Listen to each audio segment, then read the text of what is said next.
Hello students, welcome to Aakash. I am Umesh Oyla, your career counselling expert from Aakash. हमारे जो sessions होने वाले हैं इनमें हम बात करेंगे state wise NEET counselling. Okay, तो आज का हमारा जो स्टेट रहने वाला है वो हुआ दिल्ली।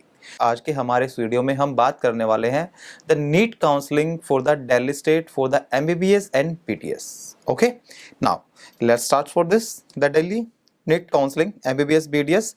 और इसमें जो हम डिस्कशन करने वाले हैं वो होगा the seat matrix, cut off analysis and counselling process. ठीक है, मीन्स की कंप्लीट हम ये देखेंगे कि पूरी न्यू दिल्ली के अंदर कितनी जो सीट्स हैं एमबीबीएस के लिए एंड बीडीएस के लिए वो कितना अप्रूवल है from the NMC. Next cut off analysis हम 2024 का कट ऑफ देखने वाले हैं ताकि एक आपको ना एक रफ आइडिया आ जाए कि इस बार जो कट ऑफ है उन पर्टिकुलर सीट्स के लिए, पर्टिकुलर कॉलेजेस के लिए वो कहाँ तक जाएगा।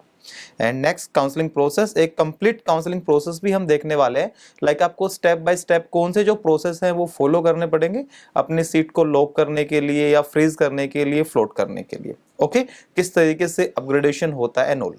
देखिए, जो ऑफिशियल वेबसाइट की अगर हम बात करें तो जैसा कि आप देख पा रहे हैं mcc.nic.in एंड सेकंड आपका जो वेबसाइट आपको दिखाई दे रहा होगा वो है ipu.admissions.nic.in। अब यहाँ पे दो वेबसाइट क्यों है? बिकॉज दिल्ली में ना दो यूनिवर्सिटीज़ हैं, एक दिल्ली यूनिवर्सिटी एंड जो सेकंड है वो हमारा है IPU इंद्रप्रस्थ यूनिवर्सिटी। तो दिल्ली यूनिवर्सिटी का जो काउंसलिंग होगा उसके 100% सीट्स के लिए वो होता है MCC के थ्रू, एंड जो IPU के जो कॉलेजेस हैं उनकी जो काउंसलिंग का प्रोसेस रहता है वो रहता है IPU के थ्रू। ठीक है, तो आपको अगर दिल्ली की काउंसलिंग में पार्टिसिपेट करना है तो आपको दोनों ही वेबसाइट्स के ऊपर अपना रजिस्ट्रेशन करना पड़ेगा। ओके, ना देखिए, अगर हम बात करते हैं सीट मैट्रिक्स का तो एक मैप आपको दिखाई दे रहा होगा आपके स्क्रीन पे। And for the MBBS the total colleges are 10, total seats are 1497। And अगर हम बात करें सिर्फ गवर्नमेंट कॉलेजेस का then total government colleges are 8 and total government seats for the medical for the MBBS only is the 1247। There is one deemed university with 150 seats and one private medical college for the MBBS with the 100 seats, and for the BDS there are 3 colleges with a total seat capacity of 162, and in which there are the 2 government BDS colleges with the seat capacity of 112 and one central university BDS college with the seat capacity of 50। Okay, तो ये map आप अच्छे से देख सकते हैं, go through एक बार आप कर लीजिएगा तो आपको अच्छे से पता भी लग जाएगा कि कौन सी जो सीट्स हैं वो मेडिकल के लिए अवेलेबल है एंड कौन सी जो सीट्स हैं वो पीडीएस के लिए अवेलेबल है। ओके, चलिए अगर आगे आप देख पा रहे हैं आपके स्क्रीन के ऊपर एक लिस्ट आपको विजिबल होगा। तो यहाँ पे जितने भी गवर्नमेंट एमबीबीएस जो कॉलेज है मींस की गवर्नमेंट मेडिकल जो कॉलेज हैं वो यहाँ पे विजिबल होंगे। कॉलेज का नेम आपको देखने को मिलेगा, कॉलेज का टाइप आपको देखने को मिलेगा एंड सीट कैपेसिटी आपको देखने को मिलेगी। क्लियर है guys? Okay, now the private MBBS colleges, तो जैसा कि हमने बात किया था एक प्राइवेट मेडिकल कॉलेज है हमारे पास army college of medical science. इसे आर्मी वेलफेयर सोसाइटी जो है वो रन करती है और यहाँ पे जो सीट्स हैं वो ऑलरेडी फिक्स्ड हैं सिर्फ आर्मी पर्सन्स के बच्चों के लिए। क्लियर है? तो मीन्स कि यहाँ पे एक स्पेशल कोटा एप्लीकेबल होता है सिर्फ आर्मी पर्सनल्स का। एंड सेकेंड एक डीम्ड यूनिवर्सिटीज हमारे पास अवेलेबल है यहाँ पे Hamdard institute of medical science and research. Now the BDS colleges हमारे पास ESIC डेंटल कॉलेज है रोहिणी में, मौलाना आजाद डेंटल कॉलेज है and dental college Jamia Islamia university.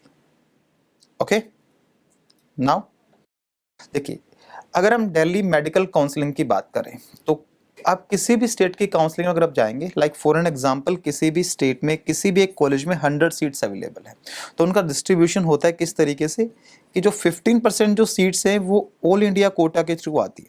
हम किसी भी गवर्नमेंट कॉलेज की बात कर रहे हैं, ना कि प्राइवेट कॉलेज की। ठीक है, तो जो कोई भी गवर्नमेंट कॉलेज किसी भी स्टेट में होगा उसकी जो 15% जो सीट्स होती हैं वो ऑल इंडिया कोटा के थ्रू आती है, जिनकी काउंसलिंग MCC जो है वो कंडक्ट कराता है। क्लियर? एंड बाकी जो बचा हुआ रिमेनिंग जो 85% जो सीट्स है वो आता है स्टेट कोटा के अंडर एंड उसमें पार्टिसिपेट करने के लिए आपको उसी पर्टिकुलर स्टेट की काउंसलिंग में पार्टिसिपेट करना पड़ता है। क्लियर है गाइस? तो देखिए जैसा कि हमने बात किया था दिल्ली में दो यूनिवर्सिटीज हैं, एक हो गया दिल्ली यूनिवर्सिटी एंड सेकंड हो गया इंद्रप्रस्थ यूनिवर्सिटी। तो 85% दिल्ली कोटा, बिकॉज 15% जो सीट्स है उनका काउंसलिंग तो किसके पास चला गया, एमसीसी के पास। इसी तरीके से अगर हम बात करते हैं इंद्रप्रस्थ यूनिवर्सिटी, तो उसका भी 85% जो कोटा है वो दिल्ली के लिए ऑलरेडी फिक्स्ड है, और बाकी का जो 15% जो बचा हुआ है गवर्नमेंट कॉलेजेस का, वो किसके पास चला गया है, एमसीसी के पास। ओके यहाँ पे एक आप पॉइंट देख रहे होंगे, 85% Delhi quota except ACMS, army college of medical science, because जैसा कि मैंने बताया कि जो आर्मी कॉलेज है वहां पे कोटा एप्लीकेबल है सिर्फ आर्मी पर्सनल्स के लिए। क्लियर है। नाउ अगर हम कट ऑफ की बात करें डीयू प्लस आईपीयू, मींस की Delhi university plus Indraprastha university, जो मैक्सिमम जो कट ऑफ रहे हैं 2024 में वो क्या रहे, मैं सिर्फ स्टेट काउंसलिंग की बात कर रहा हूं, ना कि ऑल इंडिया काउंसलिंग की। बिकॉज अगर आप दिल्ली यूनिवर्सिटी की काउंसलिंग में अगर बैठेंगे, जो भी कॉलेजेस जो डीयू से एफिलेटेड हैं उनकी जो काउंसलिंग है वो एमसीसी से कंडक्ट कराएगा, ठीक है। बट अगर हम आईपीयू की बात करें तो उनकी 2 काउंसलिंग होती है, लाइक 15% कोटा के लिए तो जो कॉलेजेस हैं वो किसके पास जाते हैं, एमसीसी के पास, एंड जो 85% जो कोटा है वो किसके पास रहता है, इंद्रप्रस्थ यूनिवर्सिटी के पास। जो मैक्सिमम जो कट ऑफ रहा है 2024 में वो जनरल कैटेगरी के लिए 11894, for the OBC 12467, for the EWS 21356, for SC 109066 and for ST 201645। ठीक है, तो इन कट ऑफ को देख रफली आपको आइडिया आ जाएगा। अगर आप दिल्ली से बिलोंग करते हैं, अगर आपके पास दिल्ली का डोमिसाइल सर्टिफिकेट है, अदरवाइज आपने दिल्ली से 11th एंड 12th अपना अगर कंप्लीट किया है, तो आप किस ब्रैकेट में लाई करते हैं। ठीक है, नाउ अगर हम बात करें एलिजिबिलिटी का, उससे पहले आप देखेंगे कॉर्नर में एक ओपन यूटी लिखा हुआ है। What is open UT? UT means की union territory, but open and close. अगर आप हमारे बाकी अगर वीडियोस भी अगर देखेंगे तो हर स्टेट के ऊपर आपको ओपन स्टेट या क्लोज स्टेट ऐसा कुछ लिखा हुआ मिलेगा। Then what is open and what is close? तो ओपन स्टेट्स या ओपन यूटीज वो होती हैं जहां पे लाइक अगर हम अभी दिल्ली की बात करें तो दिल्ली के जो मतलब रहने वाले मींस की जो परमानेंट रेजिडेंस है दिल्ली का, उनके लिए तो सीट अवेलेबल है, बट जो आउटसाइडर हैं वो भी यहां अप्लाई कर सकते हैं for the private medical colleges. ठीक है, बिकॉज जो गवर्नमेंट है वो तो 85% ऑलरेडी रिजर्व्ड है इनके लिए, सिर्फ दिल्ली के जो रहने वाले उनके लिए। बट जो आउटसाइडर स्टेट्स हैं like Haryana, Punjab, Bihar and all, वो किन के लिए अप्लाई कर सकते हैं, for the private medical college. Clear है।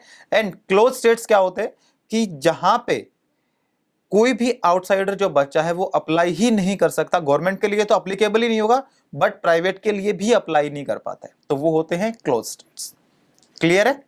ओके, नाउ अगर हम बात करें एलिजिबिलिटी का for Delhi NEET counselling, okay, then for the seat reserved for the localities of the Delhi, the candidate should have studied and passed 11th and 12th class in the government recognized school of the Delhi। देखिए यहां पे 2 scenario बनते हैं, या तो आपके पास दिल्ली का domicile certificate हो, ठीक है।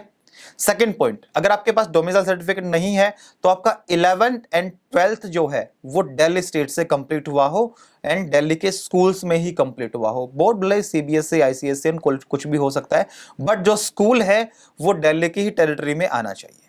क्लियर है। ओके, तो अगर आप बिहार से बिलोंग करते हैं, आप किसी भी स्टेट से बिलोंग करते हैं, बट अगर आपका 11th एंड 12th अगर दिल्ली से कंप्लीट हुआ है तो आप दिल्ली की काउंसलिंग में पार्टिसिपेट करने के लिए एलिजिबल हैं। Clear? I think there is no more doubt. Okay, now अगर हम प्रोसेस की बात करें तो सबसे पहले आपको अपना रजिस्ट्रेशन फिल करना पड़ेगा for the IPU and for the MCC. Like अगर आपने हमारी पीछे की वीडियोस भी अगर देखी होंगी तो जैसे ही आईपीयू का रजिस्ट्रेशन पोर्टल ओपन हुआ था तो हमने आपको एक नोटिफिकेशन भी भेजा था एंड वीडियोस भी हमने रिलीज की थी। ठीक है, तो आई थिंक आपने अपना रजिस्ट्रेशन आपने कंप्लीट कर लिया होगा, बट अगर आपका रह गया है किसी भी तरीके से अगर मिस हो गया, डोंट वरी, जैसे ही हमारे पास नीट का रिजल्ट आउट होगा उसके कुछ टाइम के बाद जब काउंसलिंग प्रोसेस स्टार्ट होते हैं स्टेट्स के, तो उस टाइम भी हमें एक दोबारा चांस मिलेगा ताकि हम दोबारा से रजिस्ट्रेशन अपना कंप्लीट कर पाए for the IPU and for the MCC. Okay, and जैसे ही आप अपना रजिस्ट्रेशन कंप्लीट कर देंगे उसके बाद आपको अपनी चॉइस फिलिंग करनी होती है एंड चॉइस लॉक करना होता है।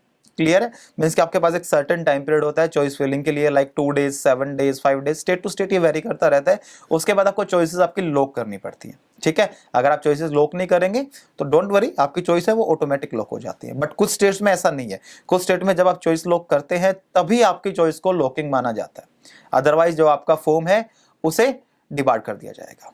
क्लियर है। जब आप अपनी चॉइस फिलिंग एंड लॉकिंग कर देंगे उसके बाद आपकी काउंसलिंग का एक रिजल्ट जो है वो आउट होता है, उसमें आपको एक सीट अलॉट होता है, और जब आपको सीट अलॉट हो जाता है उसके बाद जो कॉलेज आपको अलॉट हुआ है वहां जाके आपको रिपोर्टिंग करना होता है अपने वैलिड डॉक्यूमेंट्स के साथ। क्लियर है? और जब आप डॉक्यूमेंट के साथ वहां पर रिपोर्टिंग करेंगे तो वहां पे आपके पास ऑप्शन होता है, do you want to go for upgradation. Like आपके पास दो ऑप्शन होते हैं, आप पार्टिसिपेट करना चाहते हैं कि नहीं, मींस कि जो कॉलेज आपको अलॉट हुआ है वो आप अलोकेशन पिक करना चाहते हैं कि नहीं करना चाहते हैं। क्लियर है? अगर आप नहीं करना चाहते हैं तो आपको सेकंड राउंड में पार्टिसिपेट करना पड़ेगा। यह भी स्टेट टू स्टेट वेरी करता रहता है। लाइक कुछ स्टेट्स ऐसे होते हैं जो आपको सेकंड राउंड में भी मौका देते हैं पार्टिसिपेट दोबारा से करने का, बट कुछ स्टेट्स ऐसे होते हैं लाइक आपको अगर फर्स्ट राउंड में सीट अलॉट हो गया है, आपने अलॉटमेंट पिक नहीं किया है, तो आपको सेकंड राउंड में पार्टिसिपेट ही नहीं करने देंगे। तो उनके लिए मैं आपको ये सजेस्ट करूंगा कि जैसे ही काउंसलिंग के जो शेड्यूल्स आउट होते हैं उसके साथ एक काउंसलिंग का ना प्रोस्पेक्टस भी आउट होता है, नोटिफिकेशन जब आउट होते हैं तो एक प्रोस्पेक्टस आउट होता है, उसे आप अच्छे से पढ़ लीजिएगा किसी भी स्टेट की काउंसलिंग में पार्टिसिपेट करना चाहते हो। ओके, देन अगर आप पार्टिसिपेट करके आपने सीट अलोकेट जो आपको हुआ है, आपने अलोकेशन पिक कर लिया, उसके बाद आपके पास दो ऑप्शन रहते हैं कि आपको जो सीट मिली है आप उससे सेटिस्फाई है, आप इसके साथ कंटिन्यू कर लीजिए, बट अगर आप सेटिस्फाई नहीं है तो आप नेक्स्ट राउंड में एक बेटर अपग्रेडेशन के लिए भी जा सकते हैं। क्लियर है? ओके, नाउ अगर हम बात करें लिस्ट ऑफ डॉक्यूमेंट, वो डॉक्यूमेंट्स जो आपको सीट अलोकेशन के टाइम पे चाहिएंगे, मींस कि आपको सीट अलॉट हो गया है, आपको कॉलेज में जाकर रिपोर्ट करना है, वहां पे जो डॉक्यूमेंट जो नीडी होंगे वो क्या क्या होंगे। लाइक आपका 10th और 12th का मार्कशीट, नीट यूजी का मार्कशीट, आपका रेजिडेंस का सर्टिफिकेट, लाइक अगर आप दिल्ली से बिलोंग करते हो दिल्ली का आपको या तो डोमिसाइल सर्टिफिकेट चाहिए होगा या आपको प्रूव करना पड़ेगा that you are complete your 11th and 12th from the Delhi state. Okay, category certificate if applicable, PWD certificate if applicable, passport size photographs आपको चाहिए होंगी लगभग 8 से 10, गवर्नमेंट आईडी प्रूफ्स आपको चाहिए होंगे, और जब आप सीट पिक करने जाते हैं, मींस कि जब सीट को लॉक करने जाते हैं उस टाइम से कुछ आपको बॉन्ड भी वहां पे साइन करने पड़ते हैं जो कि स्टेट टू स्टेट वेरी करते रहते हैं। जैसा कि हम बात करें दिल्ली में, तो दिल्ली में ऐसा कुछ बॉन्ड पॉलिसी नहीं है, कुछ एक्सेप्शनल केसेस हैं उनके बारे में हम डिस्कशन करेंगे। नाउ स्कॉलरशिप की अगर हम बात करें, then there is a post matric scholarship scheme available for the OBC category. The eligibility criteria is the family annual income should be less than 1 lakh rupees, and for the SC/ST category the annual income of the family should be less than 2 lakh rupees. Okay, for the more detail you can visit this website also. Now service bond अगर हम बात करें तो दिल्ली में कोई भी service bond नहीं। देखिए जब हम एमबीबीएस और बीडीएस की जब भी हम बात करेंगे तो वहां पे ना कुछ बॉन्ड पॉलिसीज आती है, ठीक है। तो जब भी हम बॉन्ड पॉलिसी की बात करेंगे ना तो दो टाइप के बॉन्ड्स होते हैं, एक होता है सर्विस बॉन्ड एंड सेकंड हमारा होता है डिसकंटिन्यूएशन बॉन्ड। तो सर्विस बॉन्ड क्या होता है, कुछ स्टेट्स ये बोलते हैं कि ठीक है आपने यहां से गवर्नमेंट कॉलेज से या प्राइवेट कॉलेज से अपना एमबीबीएस या बीडीएस कंप्लीट कर लिया है, उसके बाद आपको एक पर्टिकुलर टाइम के लिए अपने जो सर्विसेज हैं वो इसी स्टेट को प्रोवाइड करनी पड़ेगी, ठीक है।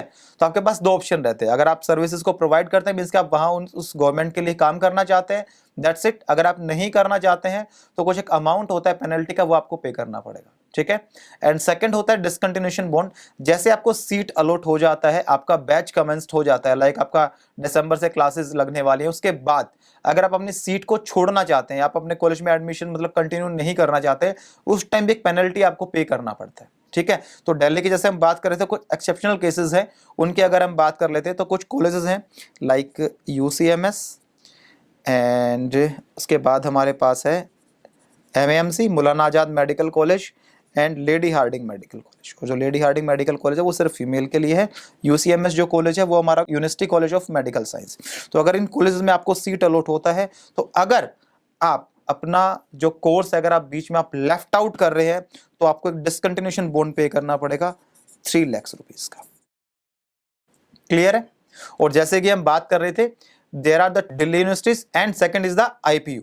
तो जैसा कि मैंने आपको बताया कि आईपीयू का 85% का जो काउंसलिंग है वो कौन कराता है, आईपीयू कराता है, एंड रिमेनिंग 15% का कौन कंडक्ट करता है, MCC. But there are 2 college in the IPU, the first one is the RML college, ठीक है, and the second one is the VMMC college, ठीक है। ये 2 कॉलेजेस ऐसे हैं जिसकी 100% सीट्स का जो काउंसलिंग है वो एमसीसी ही कंडक्ट करेगा। क्लियर है? तो हमारे पास आईपीयू में कितने कॉलेज बच गए, एक हमारा हो गया LHMC lady Hardinge medical college, एक हमारा हो गया NDMC north Delhi municipal colleges, and उसके बाद हमारा हो गया डॉक्टर बाबा साहेब अंबेडकर कॉलेज। तो ये 3 कॉलेज ऐसे हैं जिनकी जो 85% की जो काउंसलिंग है वो आईपीयू जो है वो कंडक्ट करता है। क्लियर है guys? And for the better prediction you can use our the Aakash NEET predictor.